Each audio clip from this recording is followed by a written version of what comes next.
নমস্কার বন্ধুরা, সীমাস টিউটোরিয়াল ক্লাসে আজকে একটা ভিডিও দিচ্ছি। আপনারা দেখবেন আমার এই ভিডিওটি। আজকে আমি বানাবো ম্যাঙ্গো মালপোয়া। তার জন্য আমি কী কী নিয়েছি দেখুন। এখানে নিয়েছি হুইট ফ্লাওয়ার, নিয়েছি সুজি, নিয়েছি গুঁড়ো দুধ, নিয়েছি লিকুইড দুধ আর ম্যাঙ্গো মালপোয়া যেহেতু আমি ম্যাঙ্গোর পাল্প তো নিয়ে নিয়েছি। ম্যাঙ্গো পাল্পটা কিন্তু আমি খুব বেশি মিহি করিনি, একটু ম্যাঙ্গো যেটা ছোটো ছোটো দানা থাকে সেটা মুখে পড়ে মালপোয়া খাওয়ার সময় সেরকমভাবে ম্যাঙ্গো পাল্পটা আমি করেছি। আর এখন সমস্ত উপকরণগুলো আমি একসাথে নিয়ে এখানে মিশিয়ে নেব। গত কিছুদিন ধরে আমি কোনো ভিডিও দিতে পারিনি, আমার শরীরটা খুবই খারাপ, জ্বর ঠান্ডা সর্দি কাশি।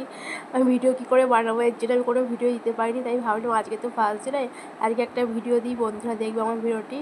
আর জানেন তো এখন তো আমের সিজন, আমার মেয়ে অনেকদিন ধরেই বলছিল মা একটু আমের সিজনে একটু ম্যাঙ্গো মালপোয়া করে খাইও। তাই আমি বললাম ঠিক আছে, আমি তোকে ম্যাঙ্গো মালপোয়া করে খাওয়াবো। ওর উদ্যোগেই আজকে আমি ম্যাঙ্গো মালপোয়া বানাচ্ছি। বাচ্চা তো খেতে চেয়েছে, আর শরীরটা এতই খারাপ যে কথা বলতেও খুব কষ্ট হচ্ছে আর রান্না করতেও খুব কষ্ট হচ্ছে। তাও আমি ওকে ম্যাঙ্গো মালপোয়া করে যে খাওয়াবো ভেবেছি, তাই এখন আমি ম্যাঙ্গো মালপোয়া বানাচ্ছি।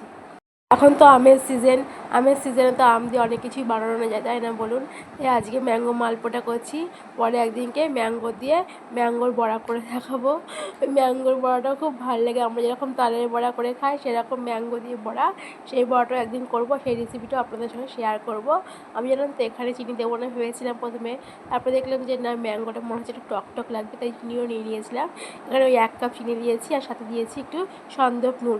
যে কোনো রান্নায় একটু নুন দিলে কি নুন চিনি সমস্ত ব্যালেন্সটা ঠিক থাকে আর খেতেও জিনিসটা খুব টেস্ট হয়। তাই যে কোনো রান্নায় কিন্তু চিনির সঙ্গে নুন দেওয়া খুবই দরকার, আর তাহলে কিন্তু জিনিসটা খেতেও খুব ভালো হয়।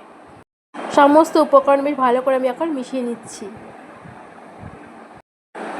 ভালো করে না মিশালে কী হবে বলুন তো, যদি এখানে আটার দানা বা সুজির দানা থাকে তাহলে সেগুলো তো আর গলবে না। এই জন্য ভালো করে মিশিয়ে নিতে হবে সমস্ত উপকরণগুলো। এখন আমি উপর দিয়ে দিলাম মৌরি। আমার মৌরিটা যেহেতু ঘরে ছিল একটু কালো কালো হয়ে গেছে, মৌরি তো সাধারণত সবুজ হয়, কিন্তু যেহেতু অনেক ধরেই ঘরে রয়েছে তাই একটু কালো কালো হয়ে গেছে। আপনারা কিন্তু কিছু মনে করবেন না, এটা কিন্তু মৌরি আমি দিলাম। আর মালপোয়াতে কিন্তু মৌরি দিতে হয়। মৌরি দিলে কী হবে বলুন তো, যখন মালপোয়াটা আমরা খাবো তখন মৌরিটা যখন মুখে পড়বে তখন কিন্তু বেশ ভালো লাগবে, আর মালপোয়ার যে একটা স্বাদ সেটা কিন্তু আরও বেড়ে যাবে মৌরিটা মুখে দেওয়ার সঙ্গে সঙ্গে। ব্যাস, সমস্ত উপকরণ মিশিয়ে নিয়েছি। এখন আমি 10 মিনিট ঢেকে রেখে দেবো, তারপরে আমি মালপোয়া করতে শুরু করে দেবো। 10 মিনিট যখন হয়েও গেছে, এই যে আমি ঢাকনা খুলে নিয়েছি, আর দেখুন সুজিটা বেশ গলে একদম মিহি হয়ে গেছে, আর ব্যাটারটাও খুব পাতলাও হয়নি আবার খুব ঘন হয়নি, এরকমই ঠিক আছে আমি মনে করছি। আপনারাও কিন্তু ব্যাটারটা ঠিক এরকমই রাখবেন, দেখবেন মালপোয়াটা কিন্তু বেশ ভালো হবে আর বেশ ফুলবে মালপোয়াটা। এখন আমি গ্যাসের ফ্লেমটা জ্বালিয়ে নিলাম। এখন আমি কড়াই দিয়ে দেবো গ্যাসের ফ্লেমের উপরে। এই জলটা শুকিয়ে যাওয়ার পর কড়াইটা বেশ ভালো করে আমি গরম করে নেব। কড়াইটা কিন্তু ভালো করে গরম করতে হবে। তারপর তেল দেওয়ার পর গ্যাসের ফ্লেমটা কম করে দিতে হবে। বেশি জোরে গ্যাসের ফ্লেমটা থাকে না, মালপোয়া পুড়ে যাবে। এই অল্প আঁচেই মালপোয়াটা তৈরি করতে হবে। কড়াইয়ের জল শুকিয়ে গেছে, আমি এখন কড়াইতে তেল দিয়ে দেবো। বেশ ডুবো তেলেই মালপোয়া ভাজতে হবে, তাই আমি অনেকটা পরিমাণে তেলই মালপোয়া ভাজার জন্য কড়াইতে দিয়ে দিলাম।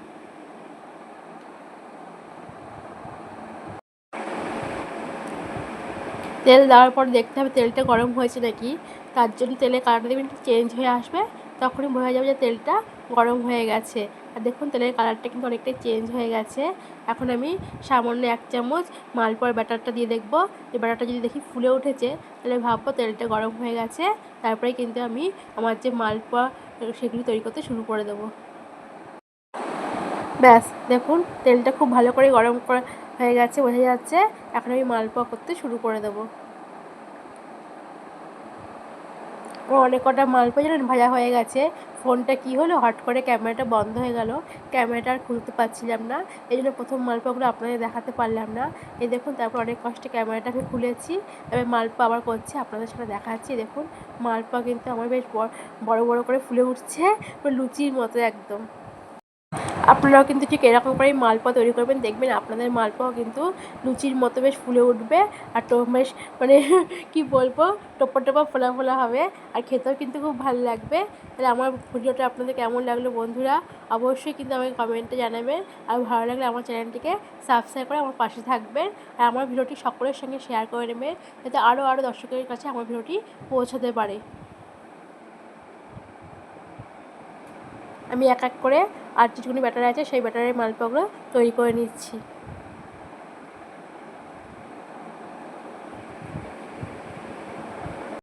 মালপোয়া বা লুচি ভাজার সময় কী হবে বলুন তো, যখন দেখবেন যে নিচের দিকটা ভাজা হয়ে যাচ্ছে কিন্তু উপর দিকটা তো কাঁচাই থাকছে, তখন এই গরম তেলটা উপর দিকে ছড়িয়ে দিতে হবে, তাহলে উপরটাও কিন্তু ভাজা হয়ে যাবে।